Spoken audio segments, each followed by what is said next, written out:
Adventures by Morse. Carlton E. Morse presents Dead Men Prowl, featuring Captain Friday. If you like high adventure, come with me.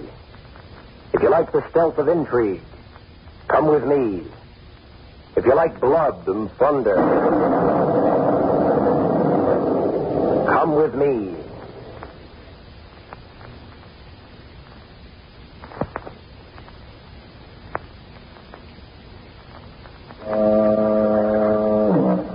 The village of Holman, isolated little beach resort on the Marin County coast, 2 miles from the nearest railway and 5 miles from the only road, has for transportation facilities only commercial tugs and private sailboats, which ply between San Francisco and its one rickety pier at varied intervals.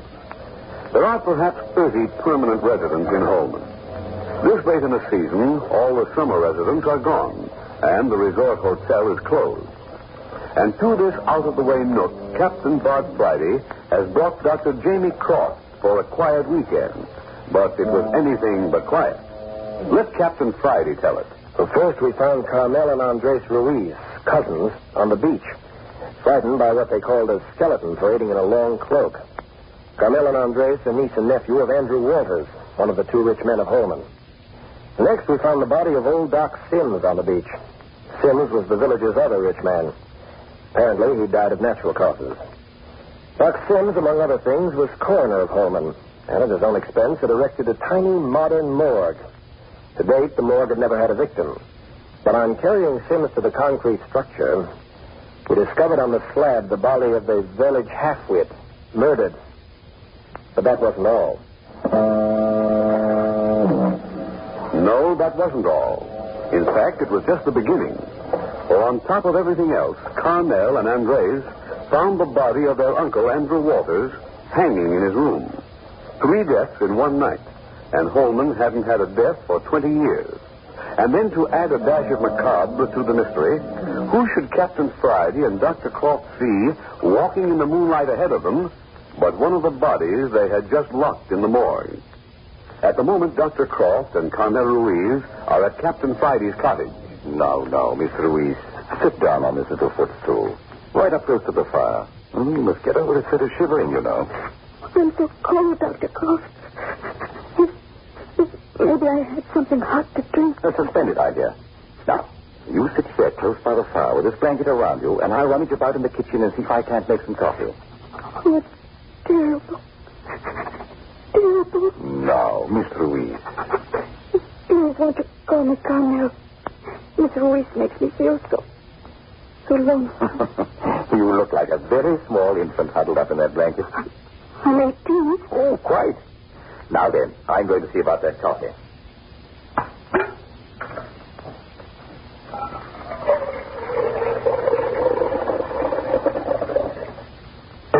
Dr. Croft. Dr. Croft. Hello? What's up? Dr. Croft. How could a dead body be walking down the road? Now, see here. Didn't I tell you you weren't to think anything more about that? I can't think of anything else. Now, here. Let me take your hand. Ice cold. Now, this will never do. The coffee's on. Supposing I sit down here beside you and hold these cold hands. Oh, in a very professional manner. And then we'll talk. That was the worst of all. Dead man walking around. Everything else was bad enough. The skeleton that followed us on the beach. My uncle hanging. Oh, why doesn't Andres and the captain come back? They'll be here presently. I don't think they should have followed the Dr. Sims. Tell me, Carmel. Tell me something about yourself, your childhood. There isn't very much. Oh, there must be a great many things. Mostly I've been with other girls in the convent. They were little when I went there. Hardly 6. You've been under the care of the convent since you were 6? That was when Mother died. I don't remember Father at all. But you've had some very happy years, it would seem to me. Oh, yes. They were so good to me. But I did want someone of my very own. family, the same as other girls. Quite naturally. And so when Uncle Andrew sent for me, you see, I didn't even know I had an uncle until he sent for me. Queer business. Oh, but I was happy. I came just as quickly as I could. And when I got off the train on this side of the bay, there was Andre. And you discovered that you had not only an uncle, but likewise a cousin, eh? A real family. Then it all started. Oh, this terrible thing. Now. See here, you're not going to tremble anymore. See how warm your hands are getting. Oh. Hello? Here comes Captain Friday and your cousin. Hello, Doctor. Here we are. Please, Carmel, is everything all right? You see, it was necessary. I've always got there Friday, or I would not have gone. Did you catch him? I know this. I must have come to the conclusion that we had made mistakes. Make yourself comfortable, Andres. I'm making coffee out in the kitchen. Now, if you'll come along and show me where you keep things, Captain. Yes, good idea. Any luck at all, Captain Friday? No, not much. Nothing about this thing makes sense. It's beginning to give me the jitters. Fancy that? Well, fancy all you like, but that was Doc Sims that went down the road ahead of us. But Doc Sims is dead. We placed his body in the morgue. Yes, I know that. Well, how can you be certain? Did you catch him? No. But we went back to the morgue and had another look. I see. Yeah. I didn't care about that either. My word. Don't tell me that the great detective Captain Friday has nerves. Oh. We went back and had a look in the morgue. Doc Sims' body was gone. But does that necessarily mean that the body got up and walked off? Well, what else does it mean? We saw it leaving. Still, you might consider the theory that someone hid the body and then dressed to look like Sims. But I saw his face. And I know Doc Sims' face when I see it. Well, what do you think? If the coffee's done, and if we get more cups and spoons, we'll give our guests a hot drink and put them to bed. That was a good idea, bringing Carmel and Andres here. Yeah. Now, somehow I've got a notion they're going to play a pretty important part in this thing before it's finished. Ah? You think it isn't finished? Oh, not by a jugful. Rich Hartley's half-wit son shot to death. Andy Walters hanged. Doc Sims starts walking around after dropping dead. I'll say it's not the end. Doc Sims' body is the only one that has moved? Yeah. Oh, by the way, Captain, what about informing Mr. Hartley about his son's death? I've had enough tonight. The morning will do just as well. Grab the coffee pot, Doctor. Let's go back to the front room. Don't you think it would be a good idea to minimize everything before Carmel? Yeah. Yeah, it's too bad about her. Attractive youngster. She's 18. Yeah? She doesn't look it. You can't always tell, Captain. You can't always tell. Coffee, sir. Come now, Carmel. You have a cup. And then we're going to tuck you into bed and see that you get a good night's rest. Oh, please. I don't think I could sleep. Of course you will. I guarantee it. Snug as a mess of puppies. And just to make sure, I'm going to give you the bedroom that hangs out over the beach.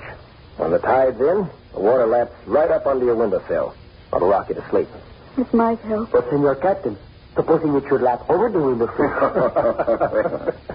I'll never have so far, fella. But is it not possible? Perhaps, Carmel. To satisfy your cousin Andres, you should wear a bathing suit to bed in place of pajamas. You're all so friendly. Would have been wonderful to know you all. Well, for me, I think it is wonderful to find so good friends in this trouble. Yeah, we'll pull you out of it, okay? You just forget about it and let us do the worrying. No, it is my burden, and I shall not forget my part of it. Still, it is very good to know that one has friends. You know, these people in Horman, they have not been very friendly. I do not know why. Perhaps because they do not speak English very well. Yeah, mossbacks. Don't like anything that's different. Well, 3 deaths in one night aren't going to fit very well with them either, I'm afraid. I'll say it won't.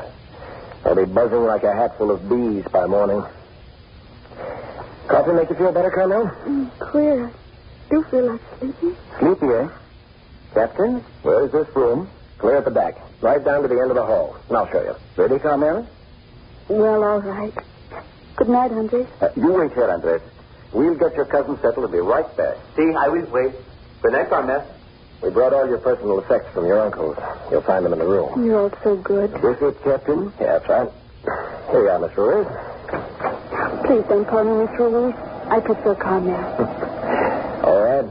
Carmel it is. And I think the room's beautiful. Hey, look. Come into the window. See how close the ocean is? Looks friendly, doesn't it? Hello? What's that? What is it, Captain? Tugboat's pulling into the wharf.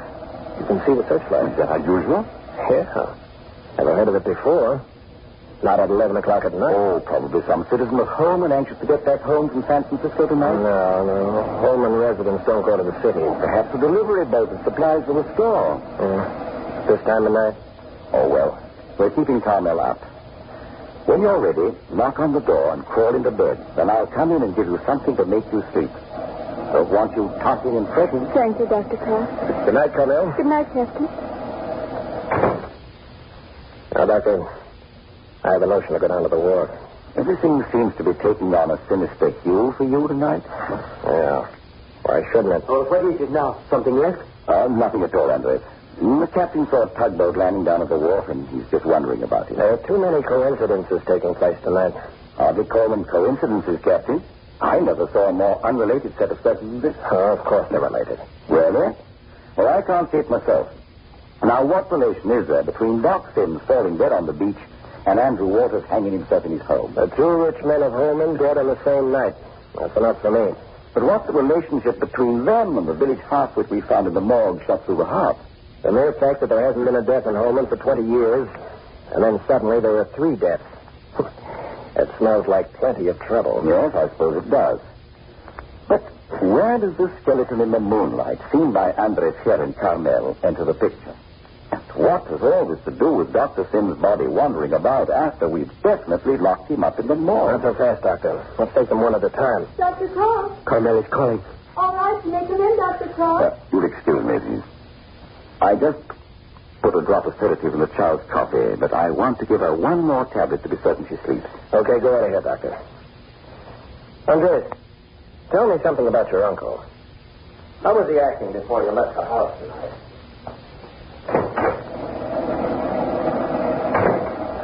My, what a nice lot of hair. Isn't it you cut it in the convent, I see? No, Doctor. Mm-hmm. Now, I'm going to open this window. A salt air will make you sleep like a top. The sound of the waves will lull you. Seems to be stuck. There it is. There. Doesn't that sound good? Oh, yes. Now then, I'll sit up and take this tablet. And here's a glass of water. Just enough to get the tablet down. Down. Good girl. Now then, lie down. You going to be warm enough? Oh, yes. Well, that's all right then. I'm going to make the captain give me the room right next to you. There's a door in between. Now leave the transom open. If you want anything, just call. Thank you. That way I won't feel so frightened. No, of course not. There's nothing to be frightened of, child. Good night now. I'll snap out the light as I leave. Good night.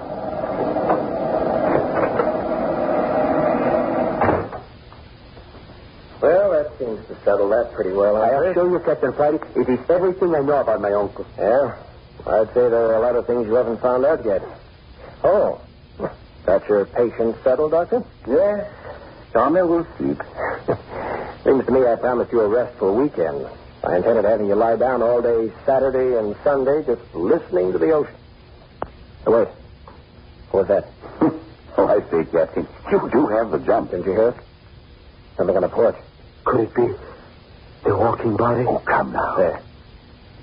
There. Didn't you hear it? Rather. What do you suppose? Quiet. Well, if it's old Doc Sims' body, it hasn't forgot its manners. Manners?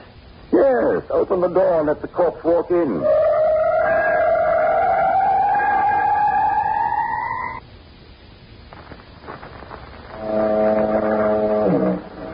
In the weekend cottage of Captain Friday in the isolated village of Holman, the girl Carmel has been given a sedative and put to bed by Dr. Croft. The 3 men, Croft, Captain Friday, and the girl's cousin, Andres Ruiz, were discussing the 3 deaths of the evening when there came a knock on the door. A midnight visitor. Is it Dr. Sims' body? Has the decency to rap before entering anywhere. I will hold my gun on the door. Oh, nonsense. It's the same. Keep it handy, Andres. Oh, certainly. Shall I do the honors, Captain? I'll answer it. You keep back out of the way. Well? Oh, please. Have you a room where we could stay tonight? A room? Well, this isn't a hotel. I told you how it would be. Come on, Gail. Oh, I say, Captain, how about having them in for a few moments anywhere? What's going on here tonight, anyway? Okay, come on in. Follow the doctor into the front room. Of course, if we're not wanted. Oh, it's okay. Come on in. Drop your bags there in the corner. Right in here. Well, where did you two drop from? Both of you look badly done up. We are. But may I introduce myself? I'm Gail Stanley, and this is my brother Martin. Delighted. And I am Dr. Jamie Croft, and this is Captain Bob Friday, who's your host. And here is Mr. Andres Ruiz, the guest. How do you do? Where did you two say you came from? From the south. You see, when we heard that our uncle had died here in Holman... What's that? Well, he did die, didn't he? Who? Well, our uncle. Isn't Dr. Sims dead? Well, Dear child, but who sent you word that Dr. Sims was dead? But it was just signed a friend. when did you get it? The messenger boy got me out of bed at 3 o'clock this morning. Said Dr. Sims had died suddenly and we should come immediately. Funny you should get the message this morning when he didn't die until sometime this evening. What? Oh, how horrible. Got the telegram with you? You have, haven't you, Martin? Yes, of course. Just a minute. Yeah, here it is. Yeah, it's authentic, all right. You two came over on that tug we saw a few minutes ago, I suppose. Why, yes. We came just as fast as we could. You see, the message said for us to hurry. Uh-huh. We thought there'd be a hotel or someplace we could stay tonight, but there wasn't a single light in the whole town except in this house. Yes, that's the reason we came here. And quite properly, too. Well, how about it, Captain? You enough bed? I suppose so. There are 2 bedrooms with twin beds and the lounge in Carmel's room. Just a minute. I want to get this straight. Dr. Sims is dead, isn't he? Well, what's wrong? He is, isn't he? Say, Gil, there's something queer here. You don't know the half of it, brother. Well, why don't you tell us? Is he dead or isn't he? Yes. Yes, he's dead, all right. Well, then? Yes, he's dead. But he doesn't seem to know it. What do you mean? Now, see here. I think the best thing to do is for us all to get a good night's rest and then tomorrow thrash this whole business out. But if there's something we should know about... Nothing that won't keep until the morning. Now then, Captain Friday permitting, I'm going to assign sleeping quarters. Go right ahead, Doctor. But I suggest that Miss Stanley take the couch in Carmel's room. Oh, I wouldn't disturb Oh, him. no, you won't disturb anyone. The girl who's a cousin of Mr. Ruiz here is already asleep. Now then, I'll take the next room so that I'll be close by in case Carmel grows restless. Is she ill? No, but she's had a most distressing evening. Andres, supposing you occupy the second bed in my room. With pleasure. That will put you, Mr. Stanley, with Captain Friday in the bedroom on the other side of the hall. If it isn't an imposition. Well, how about it, Captain? As good as any. I'll get extra bedding for the couch. Well, please, if you'll just give me the bedding, I'll make it up. Okay, Miss Stanley. I'll leave everything just outside the door. Please, I too have had a hard day. You would excuse me if I should retire? Run along, Andres. Please, then. Good night. Good night. Second door to the right, you know. Now, how about you, Mr. Stanley? I'm dog-tired, all right, but I would like to know something about this business of my uncle. Please, Mr. Stanley, in the morning. Right. Where's the room I'm to share with Captain Friday? Right down the hallway, son. I'll show you the room. I'll be right back, Mr. Stanley. Night, sir. Queer business all around, all this bother. No bother in the least. Right in here. I think you'll find it comfortable. Thank you. And not at all. Good night. Night. Oh, here you are, Captain. You have Miss Stanley in tow, I see. Oh, we're making so much trouble. Oh, forget it. Wait until you see the sort of hotcakes I turn out for breakfast. Now then, here's plenty of cover. Oh, yes, plenty. Well, I guess that's everything.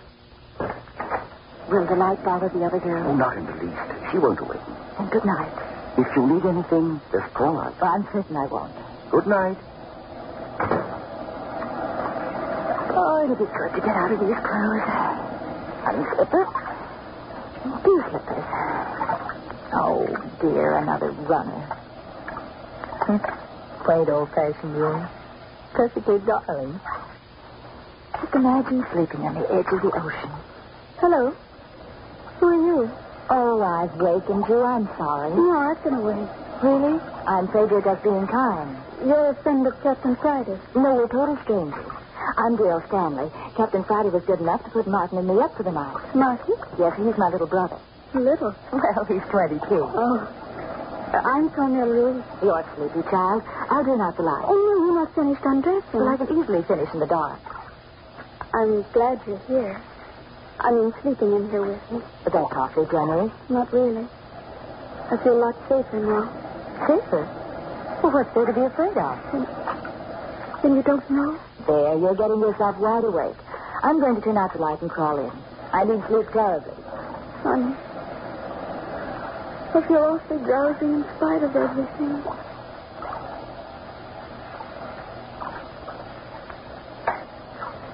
There. Oh, my, that bed feels good. Imagine going to sleep to the sound of waves. Isn't very dark, is it? With the moon coming in. It's simply enchanting. But that's strange. What? That shadow. Didn't you see it cross the room? What? Oh, no. Queer. I guess it was my imagination. Well, good night. Good night, Dale.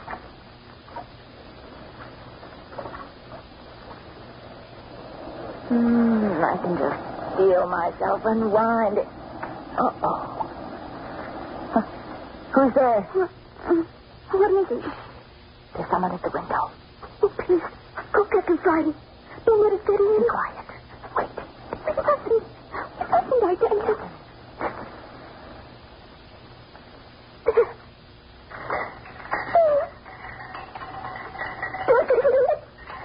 Yes, of course. What is it? Sounds like bones rattling. It's within. Bones rattling. It's a skeleton. It's after me. It's after me. Skeleton? Oh, that's silly. Probably the wind blowing the shutters. Of course there's some explanation. Oh, no. Carmel, you're just nervous. Look, supposing I come and get in bed with you. Would that help? But you said yourself there was someone. Well, I shouldn't have. It was just that I heard the noise, and I was startled for a minute. Well, would you come and sleep with me? Of course. That big bed looks absolutely luxurious. I'm still kind of lost in it. So big. Our grandmother slept in beds like this. Oh, marvelous. Old-fashioned feather beds. You don't think it's just a skeleton? Say, what in the world are you talking about, Carmel? What skeleton? The one that followed Andres and me on the beach tonight. Why, I never heard of such a thing. I never did either until I came to Holman. But it did. You mean just a bare skeleton? No, it was wearing a cloak. A long black cloak. It had a huge black hat pulled down over its face. But if it was covered, well, how do you know it was... Because the wind blew the cloak back and there it was. And you think it's come here now? That's what I thought. Do these people, I mean Captain Friday and Dr. Cross, know about it? Yes. What did they say? They didn't say anything. But I know they think we were mistaken. Oh, of course you were. Skeletons don't walk around. You're old enough to know that. Listen. It isn't a shutter at all. You can tell it isn't. Well, if it's a skeleton, he's certainly giving himself a good shaking. Miss Fanny, get back in bed. What are you going to do? I'm going to see what's outside the window. Please. Please don't go near the window. Please. Nonsense. You mustn't. 3 people have already been murdered and... What did you say? It's true. Please keep away from the window. Did you say 3 persons were murdered? I don't know. But they died. You stay in bed. I'm going to have a look. Please. I'll only be a minute. Come back. Please come back. Oh, no!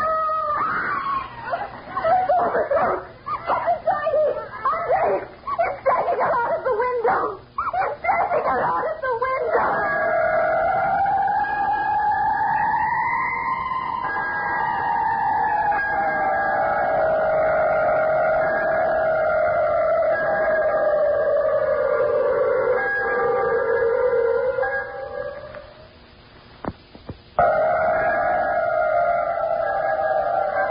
So already the new arrivals, Gale and Martin Stanley, have been dragged into the evil which is afoot in Holman.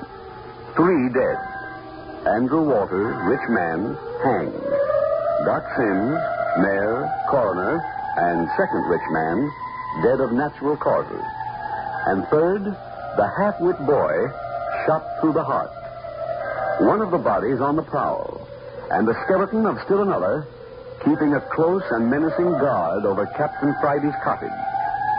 Listen next week to Chapter 3 of Dead Men Prowl, which is entitled The Dead Do Walk at Night. You are listening to Adventures by Morse.